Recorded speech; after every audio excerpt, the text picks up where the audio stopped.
யார் மனதை யார் புரிந்து கொண்டால் நன்றாக இருக்கும்? கணவன் மனதை மனைவி புரிந்து கொள்ளணும் அப்படின்றது எல்லாருக்கும் ஆசை தான் இல்லைங்களா?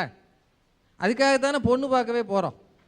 அந்தம்மா அன்னைக்கு ஒன்றும் தெரியாத மாதிரி ஒரு காப்பி டம்ளரை கொண்டு வந்து நேர பியூட்டி பார்லர்லேருந்து இறங்கி காஃபியோடு வந்து நிற்கும்போது டம்ளர் நல்லா நிற்கிது, நாம் கவுந்துடுறோம்.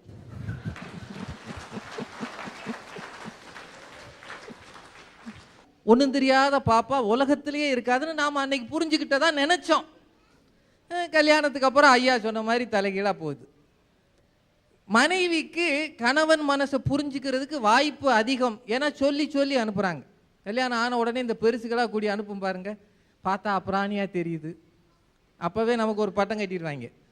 பார்த்தா அப்ராணியாக தெரியுது, எதுக்கும் நீ அவர் மனசை புரிஞ்சு நடந்துக்கம்மா அப்படின்னு சொல்லி அனுப்பி அவருக்கு என்னென்ன பிடிக்கும்னு முதல்ல கேளு, அதெல்லாம் செஞ்சு கொடு இப்படின்னு டியூஷன் நடத்தி அனுப்புவாங்க. ஏங்க உங்களுக்கு என்னென்ன பிடிக்கும்? நமக்கு அந்நேரம் புத்தி சரியாக வேலை செய்யாது. எனக்கு ஒன்னையே தான் பிடிக்கும்னு உளறிடும். அன்னைக்கு அவ புரிஞ்சுக்கிட்டா இவன் சிக்கிட்டான். இது கணவன் மனதை மனைவி எளிதாக புரிந்து கொள்வது. அப்புறம் பசங்க மனசை நாம் புரிஞ்சுக்க முடியுமான்றது இந்த காலத்தில் ரொம்ப கஷ்டம். இன்னைக்கு என் பையன் பள்ளிக்கூடத்துலேருந்து உள்ளே வந்த உடனேயே சத்தமாக பேசுகிறான். எது நான் நடக்கக்கூடாதுன்னு நினச்சனோ அது ஸ்கூலில் நடந்துருச்சு அப்படின்னா. என்னடா நடந்துச்சு? எவன் உன்னை அடிச்சுட்டாங்களா? நீங்கள் தான் என் அப்பான்னு எல்லாருக்கும் தெரிஞ்சு போச்சுன்னு.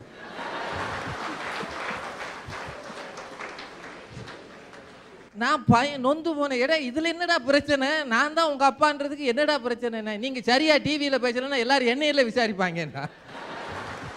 இப்போவாது நான் பேச ஆரம்பிச்சேன்னா உடனே என் பையன் சரி அம்மா பெல் அடிமா, அப்போ தான் அவர் உட்காருவாருங்க. ஏன்டானா டிவியில் அந்த தாத்தா பெல் அடித்தாவே அவர் உட்காருவார்ல, அடிமா அப்போ தான் அவர் உட்காருவார். இந்த மாதிரி பிள்ளைகள் பெற்றோரை அளவுகோல் வச்சிருக்கிறான். அவனுடைய அளவுகோல் என்ன, அவன் எதிர்பார்ப்பு என்னன்னு நம்ம கண்டுபிடிக்கிறது இப்போ கஷ்டமாக இருக்கு. மாமியார் மருமகள் பிரச்சனையை பற்றி நம்ம சொல்ல முடியுங்களா? அதில் அடி வாங்கி தானே பல ஆள் வீடுகளுக்கே போகாமல் தெரியுது. ஆம்பளைங்க வெளியில் தெரிகிறான்னா வீட்டுக்குள்ளே ஏதோ ஒரு சின்னதாக ஒரு சண்டை நடந்துக்கிட்டு இருக்குன்னு அர்த்தம். ஆக மொத்தம் பல பிரச்சனைகள். காதலன் காதலி பிரச்சனை நமக்கு கிடைக்காத விஷயம். இந்த பிறவியில் அதை அனுபவிக்க வாய்ப்பு இல்லை. மன்னார்குடி சாமி நமக்கு அது வாய்ப்பு கொடுக்கல. இன்னும் ஏக்கம்தான், ஒரு சின்னதான் ஏக்கம்தான். இப்படி ஒரு 4-5 விஷயம் கையில் வச்சிருக்கிறாங்க இந்த அரட்டை அரங்கத்தில். ரொம்ப சுவையான விஷயம். இப்போ யார் யார் என்ன சொல்ல வரான்றதை பார்ப்போம். அம்மானா அன்பு, அப்பான்னா அறிவு, அண்ணன்னா பாசம், தங்கச்சின்னா நேசம். இந்த மாமியாருங்களே சுத்த மோசம் சார். மாமியாருங்கன்னா மோசமா? ஆமா சார். ஒரு பெண் எழுத்தாளர் எழுதுறாங்க, நஞ்சை கூட நயமாக பேசி அமுதென்று சொல்லி ஊட்டிவிடும் உறவு அது. ஏறு நான் இருக்கிறேன் என்று சொல்லிவிட்டு ஏறும் பொழுது ஏணியை எட்டி உதைக்கும் உறவு அது. பட்டாடை தருகிறேன் என்று சொல்லிவிட்டு கட்டியிருக்கும் கோவணத்தையும் உருவிவிடும் உறவு அது. ஐயோ, இந்த உறவிற்கு மாமியார் என்று பெயரிட்ட முன்னோர்களே ஏன் மரண குழி என்று பெயரிட்டிருக்கவில்லைன்னு கேக்குறாங்க. மாமியார் மனசை புரிஞ்சுக்காம மரண குழின்னு பேர் வாங்குற மாமியாருங்களே கொஞ்சம் மருமக மனசை புரிஞ்சுக்குங்கம்மா. இந்த உட்காந்துருக்க கல்கத்தா காளி இந்த மருமக, இந்த கல்கத்தா காளி சொன்னிச்சு மாமியார்னா மரண படுகுழின்னு பெயரிட்டிருக்கலாம். எதுக்கு மாமியார்னு பெயரிட்டீங்க? இந்த தெரியாம தான் கேட்கிறேன். ஆத்தா அப்படியே பின்னாடி திரும்பி பாரு, திரும்பி பாரு. எதுக்கு அடிச்சுக்கிறோம்? குடும்பம்னா கூட்டு குடும்பமா இருந்து குதூகலமா இருக்கணும் ஆத்தா. ஐயா, குடும்பம் நல்லா இருக்கணும்னா என்ன செய்யணும்? அது தெரியாம தானவா இங்க வந்து உட்கார்ந்துருக்கான். அததான் சொல்றேன். குடும்பம் சுபீட்சமா இருக்கணும்னா குடும்பத்துல உள்ள பசுவுக்கு பூஜை பண்ணுவாங்க. அத மாதிரி போன மாசம் ஆடி வெள்ளிக்கிழமை எங்க தெருவுல ஒரு அக்கா பூஜை பண்ணுச்சு. என்னன்னு தெரிஞ்சுக்கலாங்கிறதுக்காக அப்படி எட்டி பார்த்தேன். எரும மாட்டுக்கு பூஜை பண்ணிக்கிட்டு இருக்கு. நான் கேட்டேன், எதுக்கு இந்த பூஜைன்னு? உனக்கு ஒன்னும் தெரியாதுடி, நேத்து இதுதான் என் மாமியார முட்டி தள்ளி விட்டுச்சு. அதுக்கு தான் பூஜையா? அப்ப மாமியாருங்கிற ஒரு உறவே இருக்க கூடாது. அதை எதிரியா எதுக்கு பாக்குறீங்கிற புதுசா கல்யாணம் ஆகி வரும்பொழுது அந்த மருமக கையில நிறநாழி விளக்குன்னு ஒண்ணு கொடுத்து அழைப்பாங்க. மாமியார் சொல்லுவாங்க, இந்த நிறநாழி விளக்கை எடுத்துக்கிட்டு போய் சாமி மாடத்துல உள்ள 5 விளக்கு குத்து விளக்கை ஏத்துங்க அப்படிம்பாங்க. இது உள்ள போன உடனே தீபத்தை ஏத்தலாமான்னு கேட்கணும். அதை விட்டுட்டு மாமியார் அடுக்கலையில இருக்கிற மாமியார்ட்ட கேட்கும், மாமி பத்த வைக்கட்டா? என்ன வந்த உடனே பத்த வைக்குது? அந்த எண்ணத்துல தானே வர்றாங்க உள்ள. வந்த உடனே வந்த 3 நிமிஷத்துக்குலாம் பத்த வைக்கட்டா கொளுத்தட்டா இப்படின்னு நினைக்கிற மருமகளை எப்படிங்க வச்சு வாழ வைக்க முடியும்? என்ன பார்த்தா எப்படி சார் தோணுது? சூப்பரா இருக்கு, ஒரு சினிமா நடிகர் மாதிரி இருக்க. ரொம்ப சந்தோஷம் சார். இல்ல காதல்ல தோல்வி அடைஞ்சால் மாதிரி இருக்க. Correct sir. என் தாடியை பார்த்தா கரெக்டா கண்டுபிடிச்சிட்டாரு. 1வது 2வது படிக்கும் பொழுது சீதாலட்சுமி டீச்சர் மீது காதல். ஏ அப்பா. 4வது 5வது படிக்கும் பொழுது தாவணி போட்ட லலிதா மீது காதல்.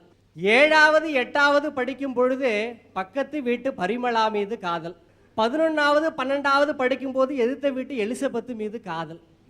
16இல் காதல், 20இல் காதல், சொன்ன காதல், சொல்லாத காதல், பைபாஸ் ரோட்டில் காதல், மன்னார்குடியில் காதல், ராஜாவுக்கும் காதல், உட்கார்ந்திருக்கும் ரோஜாவுக்கும் காதல், பாப்பையாவுக்கும் காதல், பக்கத்து வீட்டு சுப்பையாவுக்கும் காதல். வந்த காதல், மனம் நொந்த காதல், சொந்த காதல், உடல் வெந்த காதல். இதில் எது வென்ற காதல்? இவ்வளவு காதல் பண்ணீங்களே, படிச்சீங்களா? நல்லா படிச்சேன் சார். அரியர் விழுந்துச்சு. எப்படி தெரியுமா சார்? செமஸ்டர் காலத்தில் கூட நான் மாங்காய் சாப்பிடுகிறேன். ஏனென்றால் நான் அரியர்களை சுமக்கும் புள்ளத்தாச்சி. அவள் அரியர்.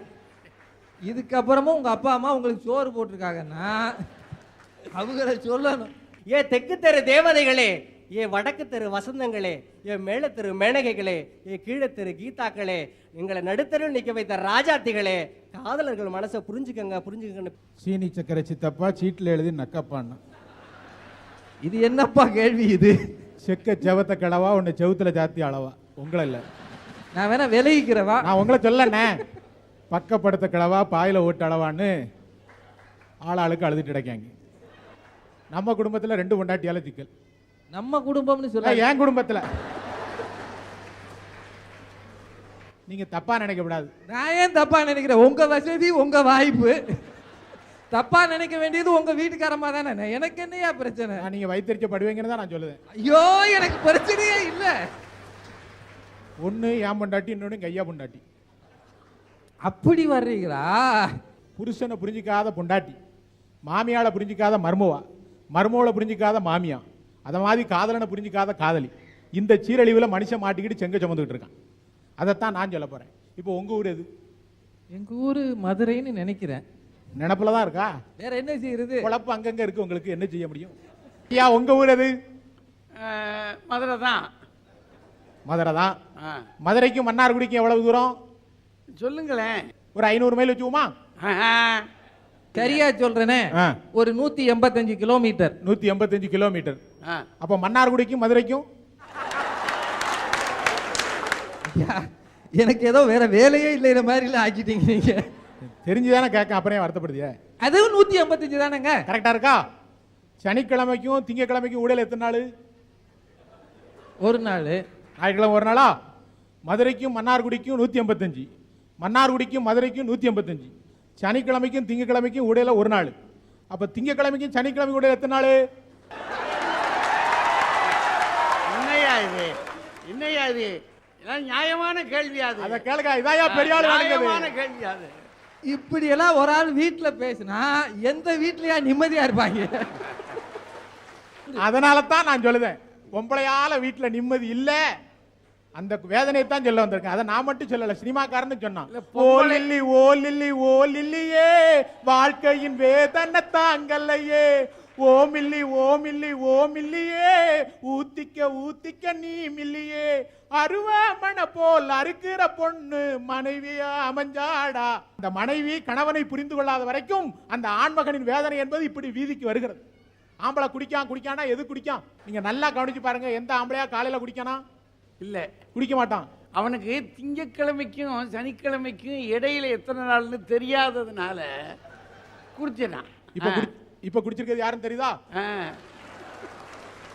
அதனால அந்த மனைவியை பத்தி பேச வந்திருக்கையா. ரொம்ப மகிழ்ச்சி. ஆனா வரும்போதே ஒரு மில்லியில வந்திருக்கீங்கன்னு நினைக்கிறேன் நீங்க. ஆனா இப்போ டாஸ்மாக்ல மில்லி எல்லாம் கிடையாது. இன்னும் நீங்க மில்லி காலத்திலே எடுக்கிறீங்களே, என்ன கதை அது? எனக்கு அனுபவம் இல்லைன்னு அர்த்தம். உங்களுக்கு இருக்கிற அனுபவம் எனக்கு இல்ல.